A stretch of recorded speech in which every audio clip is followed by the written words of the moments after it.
కడప జిల్లా కమలాపురంలో పోలీస్ శాఖ వ్యవసాయ శాఖ అధికారులు విజిలెన్స్ పీసీ స్క్వాడ్గా ఏర్పడి ఎరువుల దుకాణాలను ఆకస్మికంగా తనిఖీ చేశారు. ఎరువుల అధిక ధరలకు అమ్మితే కఠిన చర్యలు తీసుకుంటామని హెచ్చరించారు. రైతులకు ప్రభుత్వం నిర్ణయించిన ఎంఆర్పీ ధరలకే అమ్మాలని దుకాణదారులను ఆదేశించారు. ఈ ఖరీఫ్ సీజన్కే కమలాపురం మండలంలో 291 మెట్రిక్ టన్నుల యూరియా పంపిణీ చేసినట్లుగా ఏడీఏ నరసింహారెడ్డి తెలిపారు. ఇప్పటి వరకు ఎలాంటి కొరత రాలేదని తెలిపారు.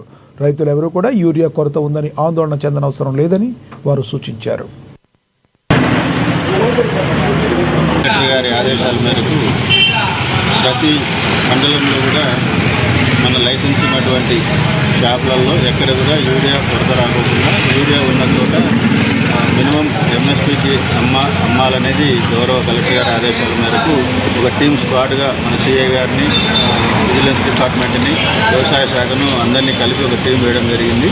ఈ టీం నిరంతరం ఎక్కడ కూడా రైతులకు అధిక ధరలకు యూరియా అమ్మనియకోకుండా చర్యలు తీసుకుంటాము. అట్లనే రేపటి నుంచి మనం ప్రతి షాప్ దగ్గర కూడా యూరియా బస్తా 266 రూపాయల 50 పైసలకు మాత్రమే అమ్మవలనని, అట్లనే దాంతోపాటుగా ఎటువంటి సైడ్ ప్రోడక్ట్స్ ఎటువంటి కూడా రైతులకు అమ్మకూడదని ఒక బ్యానర్ కూడా ప్రతి షాప్ ముందర పెట్టబోతుంది. యూరియా షాపులందు